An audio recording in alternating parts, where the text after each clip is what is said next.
त्याबद्दल काही रिग्रेट आहे आता? नाही, अजिबात नाही. लोकशाहीमध्ये असताना तुम्ही राजकारणाचा तिटकारा करू शकत नाही. ओके. एका कप्पेत भाजप, एका कप्पेत काँग्रेस, एका कप्पेत शिवसेना, उद्धव ठाकरे, शिवसेना, शिंदे गट, सगळे सगळे सगळे असं जरा. घरात मोठा मीच होतो त्याच्यानंतरच्या पिढीत. म्हणजे काका तयार नव्हते. बरं.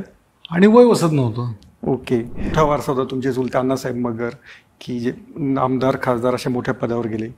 तेव्हा राजकारणात म्हणजे सहज मार्ग होता तुम्हाला तो राजकारणात येण्याचा, तो तुम्ही टाळला की काय झालं नक्की त्याच्यामध्ये? नाही, तसे आमच्याकडे खूप वारसे आहेत. माझे आजोबा पुण्याचे पहिले महापौर होते. बरं. आईचे वडील बाबूराव सनस. ओके. अच्छा. अण्णासाहेब 52 साली पहिल्यांदा आमदार झाले. माझे सासरे सुद्धा पुण्याचे महापौर होते. नंतर तुमचे सासरे म्हणजे शिवाजीराव ढेरे. शिवाजीराव ढेरे. ओके. तेव्हा तो वारसा मोठा आहे. बरं. पण अण्णासाहेब ज्यावेळेस एक्सपायर झाले, 79 साली, त्यावेळेस माझं वय 20 वर्षाचं होतं. बरं. आणि 25 वर्ष कमीत कमी लागतात. हो.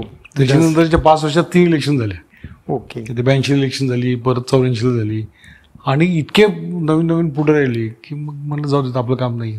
पण आता अनेकदा म्हणतात की तेव्हा ती चर्चा नव्हती का? आता म्हणजे कसं, आता पुण्यामध्ये काही बाय इलेक्शन झाले, लगेच त्यांच्या कुटुंबातल्या लोकांना उमेदवारी दिली किंवा न दिली, त्याच्यावरनं बरेच वाद झाले.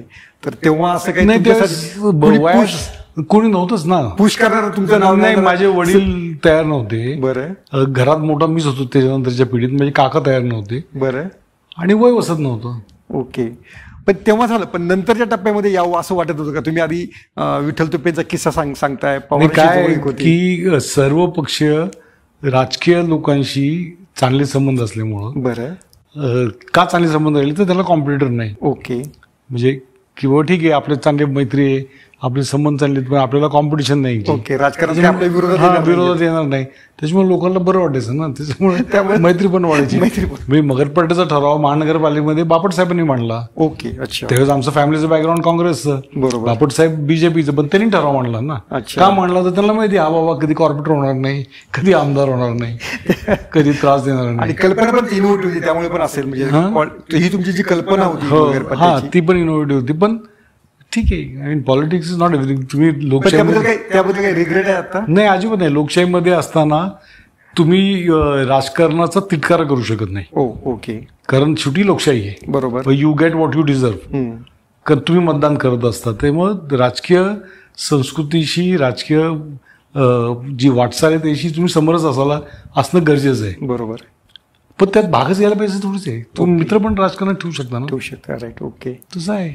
मग तुमच्या काही खिशात असं म्हणता येईल का, काही खिशात राष्ट्रवादीचे नेते, काही खिशात? नाही, माझ्या खिशात नाही, माझ्या खिसाच नाही. माझ्या हृदयात तुम्ही म्हणा, एका कप्प्यात राष्ट्रवादी, एका कप्प्यात भाजप, एका कप्प्यात काँग्रेस, एका कप्प्यात शिवसेना, उद्धव ठाकरे, शिवसेना, शिंदे गट, सगळे सगळे सगळे असं जरा. असं खिशात नाही. खिशात तुमच्या लाईफस्टाईल बद्दल पण फार चर्चा